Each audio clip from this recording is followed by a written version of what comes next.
Assalamualaikum warahmatullahi wabarakatuh. Salam sejahtera untuk kita semua. Perkenalkan, nama saya Nurvita Wikansari dari Prodi D4 Manajemen Informasi Kesehatan Stikes Akbidyo. Kali ini saya akan menyampaikan terkait pernyataan diri dosen dalam unjuk kerja terkait Tridharma Perguruan Tinggi atau PDD UKT PT. Dalam hal ini aspek pengajaran. Pada PDD UKT PT ini, saya akan menyampaikan kegiatan pembelajaran di mata kuliah epidemiologi. Pada mata kuliah epidemiologi ini terdiri dari 2 SKS teori di semester 5. Berikut deskripsi mata kuliah epidemiologi. Mata kuliah ini membahas tentang konsep-konsep epidemiologi, konsep penyebab penyakit dan masalah kesehatan, riwayat alamiah penyakit, kejadian luar biasa, ukuran frekuensi dalam epidemiologi, metode screening, konsep surveillance penyakit, dan rancangan studi pada penelitian epidemiologi. Untuk capaian pembelajaran mata kuliah epidemiologi, yaitu CPMK 1, mahasiswa mampu menganalisis konsep dasar epidemiologi. CPMK 2, mahasiswa mampu menganalisis penyebab dan masalah kesehatan. CPMK 3, mahasiswa mampu menganalisis kejadian luar biasa. CPMK 4, mahasiswa mampu menganalisis ukuran frekuensi dalam epidemiologi. Kemudian CPMK 5, mahasiswa mampu menjelaskan metode screening, dan CPMK 6, yaitu mahasiswa mampu menjelaskan konsep surveillance. Berikut bahan kajian mata kuliah epidemiologi. Yang pertama yaitu pengantar epidemiologi, yang kedua konsep dasar epidemiologi, yang ketiga konsep penyebab penyakit, keempat konsep masalah kesehatan, kemudian yang kelima kejadian luar biasa, keenam epidemiologi deskriptif, ketujuh epidemiologi analitik, kedelapan ukuran frekuensi dalam epidemiologi, kesembilan metode screening, ke-10 studi uji diagnostik, ke-11 surveillance, dan yang ke-12 rancangan studi epidemiologi. Pada video ini, saya akan memperlihatkan rekaman kegiatan pembelajaran mata kuliah epidemiologi dengan topik kejadian luar biasa. Berikut adalah metode yang akan saya gunakan, yang meliputi delivery, interaction, dan evaluation. Yang pertama, untuk delivery, kegiatan pembelajaran dilakukan secara tatap muka di kelas, dan sarana yang saya gunakan yaitu laptop, slide presentasi, dan pointer. Yang kedua, interaction. Saya akan memberikan kesempatan untuk bertanya kepada mahasiswa terkait materi yang saya sampaikan. Harapannya, mahasiswa bisa lebih aktif melakukan tanya jawab di dalam perkuliahan. Kemudian, yang ketiga, evaluation. Saya akan mengevaluasi pemahaman mahasiswa dengan memberikan kuis berupa 10 soal pilihan ganda menggunakan Google Form. Demikian pengantar dari saya. Dan berikut adalah video rekaman kegiatan pembelajaran mata kuliah epidemiologi terkait dengan kejadian luar biasa. Terima kasih, selamat menyaksikan. Oke, Assalamualaikum warahmatullahi wabarakatuh.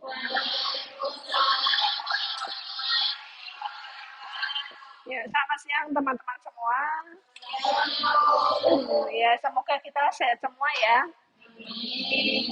Ya. Sebelum memulai perkuliahan hari ini, kita berdoa dulu menurut agama dan kepercayaan masing-masing. Berdoa, mulai. Berdoa, selesai. Oke, pada siang hari ini kita berjumpa kembali ya di mata kuliah epidemiologi di pertemuan ke-7. Pertemuan ke-7 ini kita akan membahas terkait dengan kejadian luar biasa atau KLB. Nah, untuk materi sebelumnya kita belajar terkait dengan definisi penyakit, apa itu yang disebut dengan penyakit, kemudian penyakit menular dan penyakit tidak menular, apa itu penyakit menular, apa itu penyakit tidak menular, kemudian ada riwayat alamiah penyakit, itu kemarin penyebab penyakit ya, jadi prosesnya penyakit itu bagaimana, seperti itu. Kemudian ada konsep penyebab penyakit. Nah, konsep penyebab penyakit ini itu ada suatu penyakit yang nantinya itu akan menyebabkan KLB atau bisa menimbulkan wabah. Nah, konsep penyebab penyakit ini ada hubungannya dengan ini segitiga epidemiologi itu juga host, agen, dan environment. Nah, host itu akan berpengaruh atau dipengaruhi ya oleh umur, jenis kelamin, dan lain sebagainya. Kemudian agen itu penyebab penyakitnya bisa dari biologi, kimia, fisik, dan lain sebagainya. Kemudian lingkungan itu bisa dari suhu, kelembaban, dan lain sebagainya. Jadi penyebab penyakit ini akan menyebabkan sakit atau menyebabkan penyakit yang nanti bisa menimbulkan wabah atau menimbulkan KLB. Nah, apa sih KLB itu?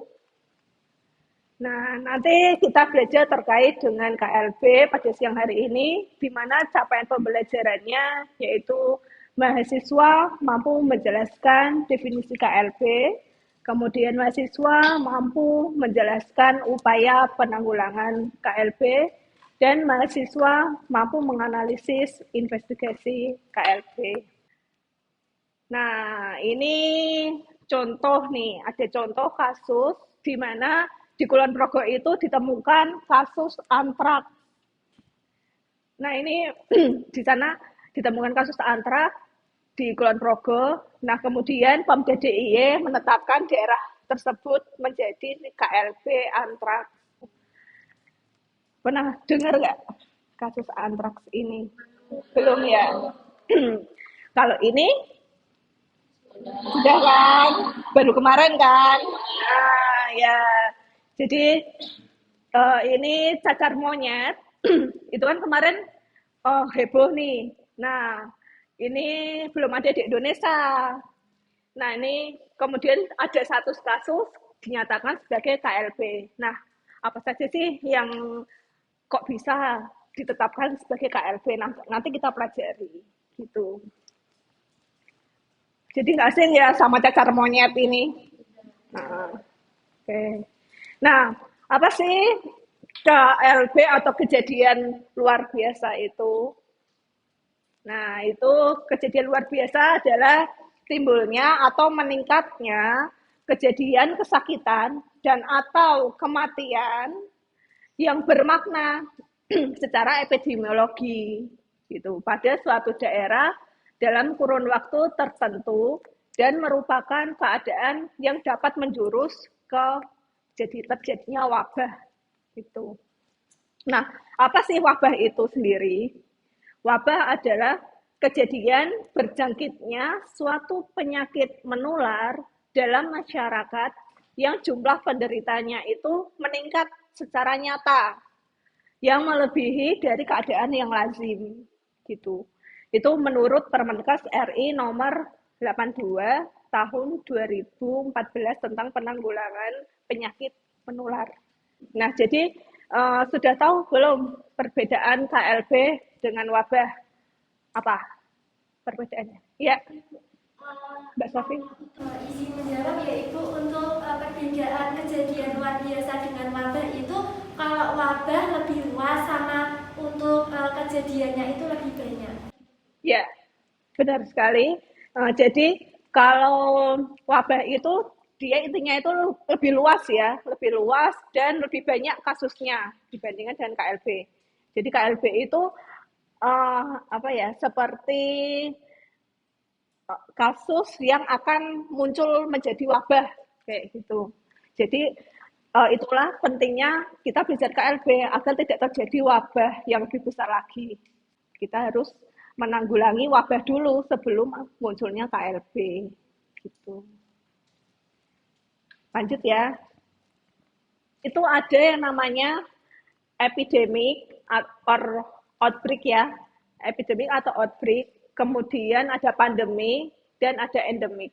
Apa sih bedanya antara epidemik, pandemi, dan endemik?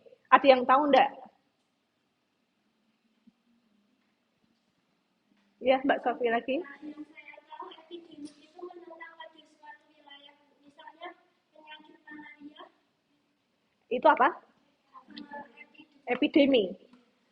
Kalau pandemi? Yang pandemi itu misalnya kejadian wabah COVID kemarin. Ya. Kemudian yang epidemi, ya epidemi yang tadi itu ya, malaria. Oke. Ada yang lainnya yang mau menyampaikan pendapat? Oke. Jadi kalau epidemi dia itu terjadi di suatu tempat dan jumlahnya itu banyak. Jadi cuma satu tempat aja. Itu namanya epidemic atau outbreak gitu. Contohnya misalnya di Jogja. Nah, kota Jogja itu misalnya terjadi DBD. Nah, DBD-nya itu meningkat meningkat tajam seperti itu. Nah, itu bisa dikatakan dengan epidemik kayak gitu. Tapi kalau yang pandemik itu tadi benar kata Mbak Sofi, jadi dia itu menyebar luas bisa ke seluruh dunia. Contohnya seperti kasus COVID kemarin gitu. Itu namanya pandemik. Kalau epidemik atau outbreak dia itu terjadi di suatu wilayah kasusnya banyak gitu. Kalau pandemi menyebar ke seluruh dunia. Nah, kalau endemi dia itu sudah menetap di suatu wilayah kayak gitu. Contohnya itu endemi malaria di Kulon Progo. Nah, karena apa? Di Kulon Progo kasusnya sudah banyak dan tetap banyak di situ. Itu nanti jadi endemi. Nah, itu juga sama yang kasus COVID-19, itu kan kemarin banyak yang mengusulkan kalau COVID itu menjadi ke endemi gitu. Bukan lagi pandemi, tapi ke endemi seperti itu. Jadi sudah tahu perbedaan antara epidemi atau outbreak, kemudian pandemi dan endemi. Oke, kita lanjut ya. Nah, ini menurut Permenkes nomor 1501 tahun 2010 tentang penyakit menular tertentu dan upaya penanggulangannya, jenis penyakit menular yang dapat menimbulkan wabah itu ada banyak sekali ya. Ada kolera, pes, DBD, campak, polio, difteri, pertusis, rabies, malaria, H5N1. Pernah dengar H5N1? Pernah ya. Antraks, tadi di Kulon Progo ada antraks, kemudian ada leptospirosis, hepatitis, H1N1, meningitis, yellow fever, chikungunya, dan penyakit menular tertentu lainnya yang dapat menimbulkan wabah yang ditetapkan oleh menteri gitu. Itu jenis-jenis penyakit menular yang dapat menimbulkan wabah. Kemudian, nah ini apa saja sih syarat-syarat daerah itu ditetapkan menjadi KLB? Nah, ini syaratnya yang pertama, timbulnya suatu penyakit menular yang sebelumnya tidak ada atau tidak dikenal pada suatu daerah. Ini contohnya seperti cacar monyet tadi, gitu. Jadi kan di Indonesia sebelumnya belum ada tuh cacar monyet kan. Nah, kemudian masuk satu kasus aja karena sebelumnya belum pernah ada, itu bisa dianggap sebagai KLB gitu. Nah, kemudian peningkatan kejadian kesakitan terus-menerus selama 3 kurun waktu dalam jam, hari, atau minggu berturut-turut menurut jenis penyakitnya. Gitu. Ini misalnya seperti kasus DBD atau malaria di suatu daerah seperti itu. Ini juga peningkatan kejadian kesakitan 2 kali atau lebih dibandingkan dengan periode sebelumnya dalam kurun waktu jam, hari, atau minggu menurut jenis penyakitnya. Jadi setiap penyakit itu dia beda-beda ya. Gitu. Nah, kemudian jumlah penderita baru dalam periode 1 bulan menunjukkan kenaikan 2 kali atau lebih dibandingkan dengan rata-rata per bulan dalam tahun sebelumnya. Jadi ini syarat penetapan KLB. Kemudian ada lagi rata-rata jumlah kejadian kesakitan per bulan selama 1 tahun menunjukkan kenaikan 2 kali atau lebih dibandingkan dengan rata-rata jumlah kejadian kesakitan per bulan pada tahun sebelumnya. Gitu. Jadi rata-ratanya lebih tinggi. Kemudian adanya angka kematian kasus suatu penyakit itu dalam 1 tahun menunjukkan kenaikan 50% atau lebih. Kemudian ada nih angka proporsi penyakit penderita baru pada satu periode menunjukkan kenaikan 2 kali atau lebih dibanding satu periode sebelumnya. Jadi pasti ada kenaikannya sendiri. Gitu. Sampai sini ada yang mau ditanyakan? Saya mau tanya Bu, apakah penyakit yang sama di daerah satu dengan di daerah lain itu berbeda dalam penetapan KLB-nya? Ya, terima kasih Mbak Tita. Jadi setiap penyakit itu memiliki karakteristik sendiri-sendiri dan setiap penyakit di daerah satu dengan daerah lain itu berbeda-beda tergantung sama jumlah kasus sebelumnya gitu. Jadi kalau misalnya di daerah A itu kasusnya biasa saja, di daerah B kasusnya meningkat 2 kali atau lebih, nah maka yang daerah B itu ditetapkan OLB. Tapi yang daerah A karena tidak ada peningkatan, ya berarti tidak diterapkan KLB. Gitu. Oke, kita lanjut ya.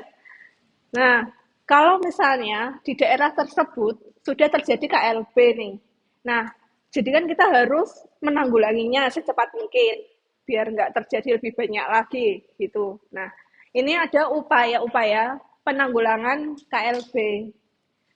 Yang pertama yaitu nih ya, penyelidikan epidemiologi dan surveillance.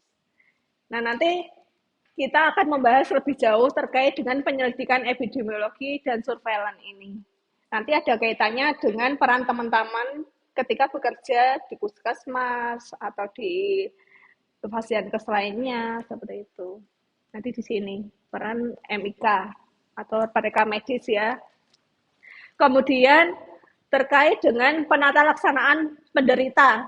Nah, yang dimaksud di sini itu terkait dengan pemeriksaan pasien, kemudian nanti pemberian obat atau pengobatannya seperti apa, kemudian nanti sampai ke pencegahannya.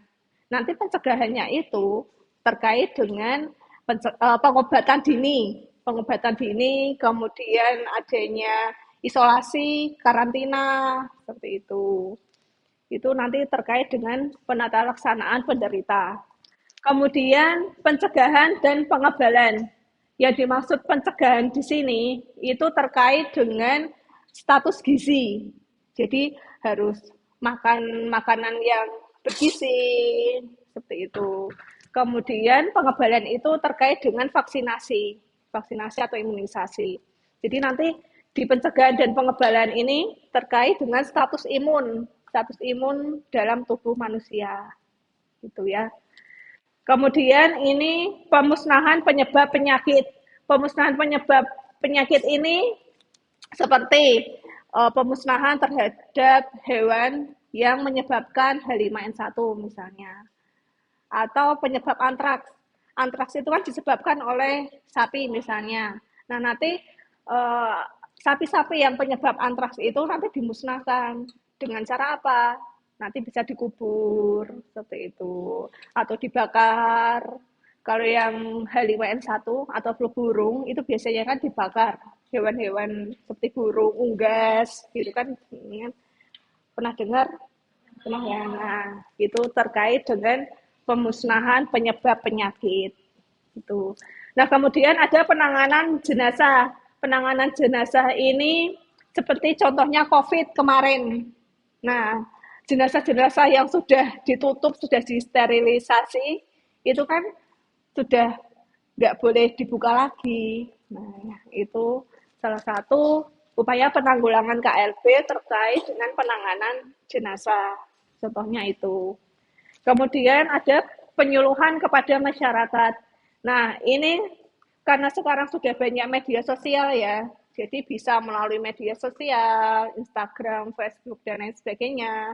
Dan juga pihak yang terkait itu seperti petugas puskesmas petugas puskesmas, kemudian ada juga tokoh masyarakat, tokoh agama di suatu wilayah itu. Oke, selanjutnya kita akan membahas terkait dengan ini ya, penyelidikan epidemiologi dan surveillance. Nah, apa sih penyelidikan epidemiologi? Biasanya itu PE disebutnya atau investigasi KLB, penyelidikan epidemiologi. Nah, tadi kan penyelidikan epidemiologi merupakan salah satu upaya penanggulangan wabah kan. Nah, tujuannya untuk apa sih penyelidikan epidemiologi itu? Yang pertama, untuk mengetahui gambaran epidemiologi wabah. Kemudian yang kedua, mengetahui kelompok masyarakat yang terancam penyakit wabah. Kemudian mengetahui faktor-faktor yang mempengaruhi terjadinya penyakit wabah termasuk sumber dan cara penularan penyakitnya. Kemudian menentukan cara penanggulangan wabah itu sendiri. Itu terkait dengan penyelidikan epidemiologi. Nah, ini langkah-langkah PE-nya atau langkah-langkah penyelidikan epidemiologi atau investigasi KLB. Yang pertama, teman-teman mempersiapkan diri, persiapan investigasi di lapangan. Kemudian memastikan adanya wabah, kemudian memastikan diagnosis, membuat definisi kasus. Oh ya, yang untuk memastikan diagnosis ini, seperti contoh COVID kemarin kan ada seperti demam, kemudian sakit kepala, sakit tenggorokan, apalagi batuk, pilek, terus satu lagi yang ya itu bisa ada lagi yang paling penting hasil swab atau hasil PCR-nya itu menunjukkan positif.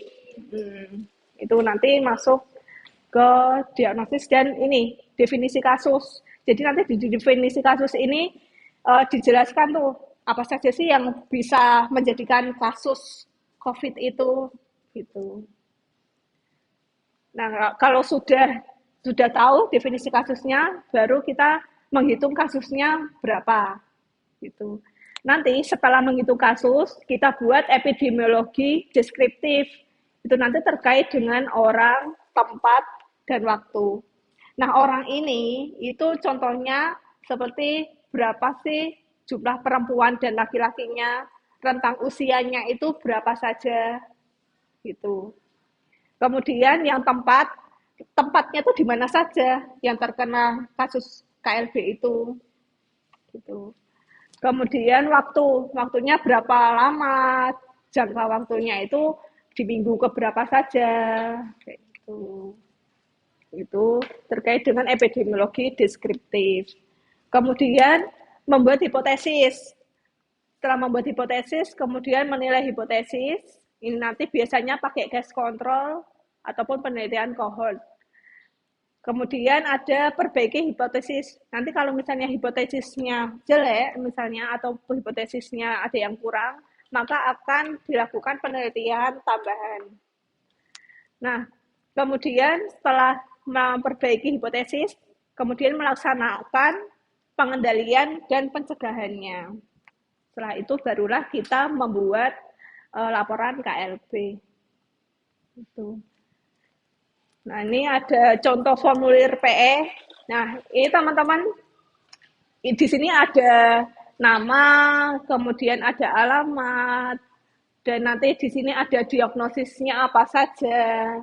Nah, itu nanti peran teman-teman di rekam medis itu juga mengisi formulir PE ini. Itu terkait dengan nama dan lain sebagainya. Sampai sini ada mau ditanyakan dulu enggak? Mbak Tita mau tanya? Mbak Tiara? Mbak Eci? Oke, kita lanjut ya. Nah, tadi kan terkait dengan penyelidikan epidemiologi. Nah, sekarang pelaksanaan surveillance-nya. Nah, di sini teman-teman manajemen informasi kesehatan atau rekam medis itu penting perannya dalam hal data manajemen di sini. Gitu. Terkait dengan data collection, mengumpulkan data, kemudian nanti entry data, editingnya bagaimana, kemudian analisis, sampai pelaporannya. Seperti itu. Jadi ini di sini ini peran MIK sangat penting. Oleh karena itu teman-teman belajar terkait dengan KLB ini. Gitu. Oke. Selanjutnya ini ada alur KLB ya. Jadi kalau tadi kan sudah belajar terkait dengan sampai pelaporan. Nah, pelapornya itu kemana saja sih? Nah, ini ada alur pelaporannya. Alur pelaporan KLB itu di sini. Jadi pertama tadi kita kan melakukan penyelidikan epidemiologi. Kemudian laporan itu namanya W1. Laporan W1 atau KLB. Laporan KLB ini contohnya seperti ini. Nah, laporan KLB ini pertama ke ini kepala puskesmas. Nah, kepala puskesmas ini nanti membuat W1 puskesmas atau W1 PU. Nanti W1 PU ini diserahkan ke camat, kemudian ke kepala dinas kesehatan kota atau kabupaten. Selain itu, kepala dinas kesehatan kabupaten ini juga membuat laporan W1 juga, namanya W1 KA. Nah, W1 KA ini itu dikirimkan ke kepala dinas provinsi, kepala dinas kesehatan provinsi, dan dikirimkan ke bupati, seperti itu. Nah, kemudian nanti kepala dinas kesehatan provinsi nanti juga membuat laporan W1 itu tadi, W1 yang PR, tapi ini ya PR, W1 PR. Nah, W1 PR ini nanti akan diteruskan ke menteri dan gubernur. Ya, sampai sini ada yang mau ditanyakan dulu teman-teman? Oke, kalau belum ada, nah nih, tolong siapkan laptop atau HP aja, dan pastikan ada wifi ya. Kalau misalnya nggak ada wifi, bilang ke saya. Kemudian silakan teman-teman mengetik ini bit.ly /quiz 3 EPI dan kemudian dijawab semua pertanyaan yang ada.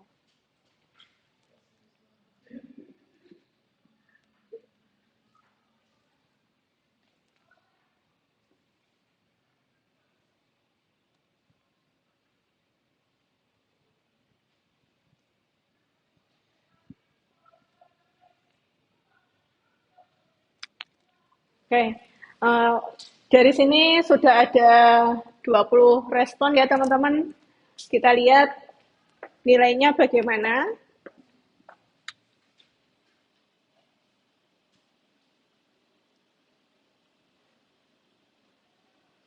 Nah, ini dari sini sudah ada dari 20 respon ini, saya rasa teman-teman sudah cukup bagus. Nilainya rata-rata 90 ya. Oke, saya rasa teman-teman sudah paham terkait dengan materi KLB ini ya, di mata kuliah epidemiologi ini. Nah, ini ada referensi terkait dengan KLB. Nah, ini silakan nanti teman-teman bisa mempelajarinya. Ini ada beberapa referensi ya terkait dengan KLB.